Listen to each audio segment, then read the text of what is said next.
All of them must. All of them must. Nobody's doing nothing. All of them must. All of them are must. You hear? Yeah, go on. Go on. Standing here. Come on. Saturday, surprise. It was like a flash demo, flash march. They walked from Loughborough Road, there's a Monday there, all the way to Green Lane Road, 2.6 miles or 2.5 miles, escorted by 6 police officers. They came quietly, they walked through the estate, led by one bloke who's been arrested now for incitement, led by an older bloke, older than me actually, led them all the way to Green Lane Road. As soon as they got to Green Lane Road, they put their masks on, they got their weapons out, and they started shouting Indian war cries. And they started hassling the communities that live on that street, on that road. Since May, we've found that there have been some incidents causing difficulties to the Muslims, attacking them, intimidating them, causing alarm and distress at times. In May, there was an incident of a young man who was beaten up by 30-odd Hindutva thugs. And since then, there have been a variety of events that have taken place, which includes driving past the masjid, blasting loud music, waving of RSS flags, and at the same time shouting out different types of chants and slogans. This has been ongoing for months and months and months, and you could even go back years in regards to a number of separate incidents that have happened to individuals, a number of incidents that have happened to members of the community, a number of incidents that have happened around faith organisations, some of the temples, some of the gurdwaras and some of the mosques. So there's a catalogue of things that have happened over an extended period of time which the community felt haven't been dealt with or haven't been addressed.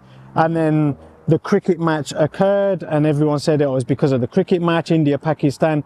India and Pakistan have been playing cricket for decades and we've never had this kind of trouble. So it clearly wasn't over one cricket match. It's been festering for quite a while now. A group of individuals, well, a group, I won't say individuals, a group have come from Portugal.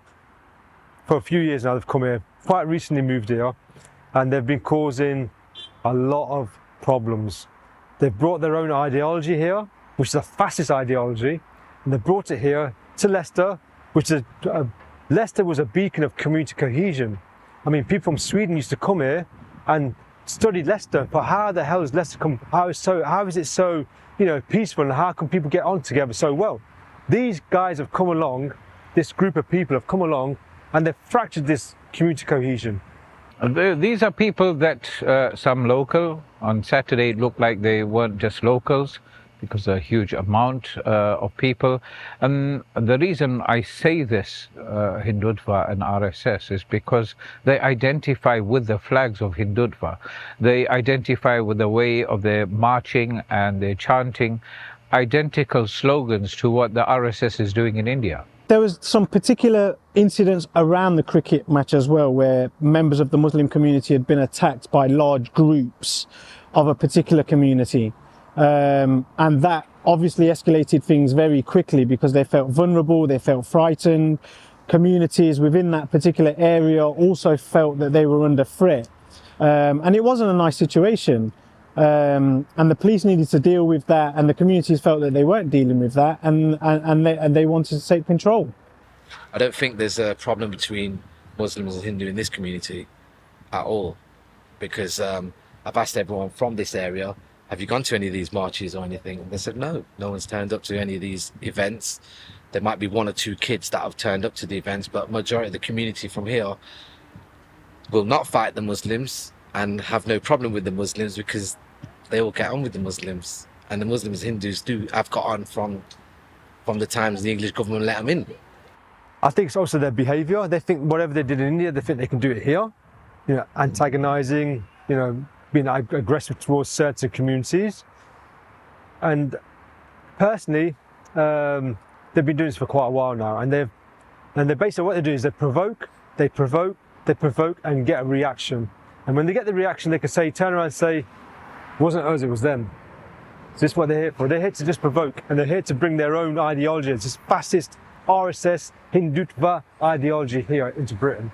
Well, the Indian politics that we're talking about in terms of the RSS strand is new here in the city. It's arrived with these new communities.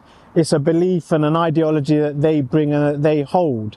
You know, this city is about integration. This city is about harmony. This city is about diversity. Realistically, I think they forget that we live in England, and we've had a lot of Indians come from India over the last few years, and obviously this India-Pakistan thing, there might be things going on in India or the Himalayas or wherever they say it's going on, but it shouldn't be going on here, because we've lived together in peace. Pakistanis and Indians and everyone's lived together in peace.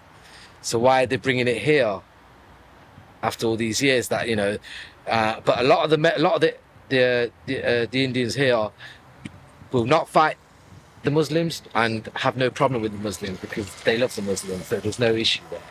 This is the reputation that the city has. Every religion, every culture is welcome here. They've always been welcome here, and we need that to continue. There needs to be some serious conversations at the top end of the city about why this has been allowed to happen. Well, there's been 2 instances where gangs of thugs, 25, beat up individuals. Like there was in May, end of May, there was one boy, 19-year-old boy, got beaten by 25 thugs. The police didn't do anything. There was so much inaction. The parents gave them CCTV footage. The parents, there was a lineup, and the boy pointed out 4 of them.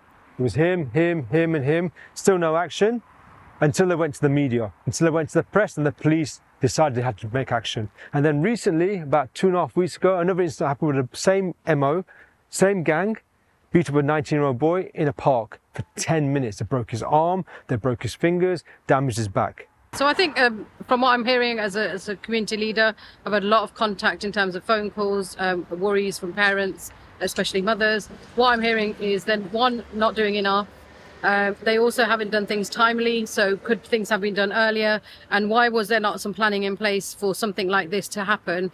Because we did have a meeting previous to the actual march, so we were already, sort of voicing our concerns about the tensions that were simmering under the surface that then came to light on that day of the march. I know the police should have acted a lot quicker with the small incidents, and if they acted on the small incidents where community members in other areas would have felt that, hang on, police are helping us and to get the other thugs and the people that committed the crimes. I do feel uneasy. I'm wary. I feel a bit scared for my children. I am worried. I don't allow them to go that side without somebody or unnecessarily. Or even if it's necessarily, I'd rather look for something because we normally do most of our shopping on that area. So we wouldn't just go there unless it was really a dire need. We fought it before, and I'm sure we can do it again. We've already started having some really difficult conversations, some really hard conversations which need to be had. The elephant in the room needs to be addressed, and these conversations have started. And as a matter of fact, alhamdulillah, just a few days ago, some 40+ ulama at very short notice turned up to a meeting to address this whole issue of what is going on and how best they can guide our communities, how best we can protect ourselves, and at the same time work together in protecting the entire community, irrespective of what their race may be, what their religion may be, what their backgrounds may be, because we are all about living peacefully and creating a safe and peace environment by having these conversations with whoever it is we need to have them.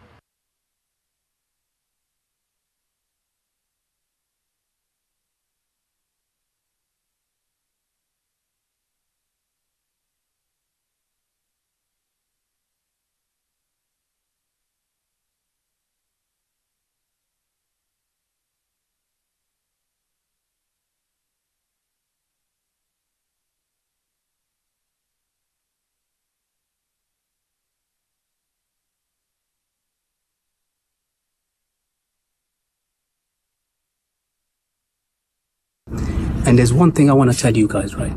So you're facing off people who hate Muslims on the streets, mostly because they're ignorant.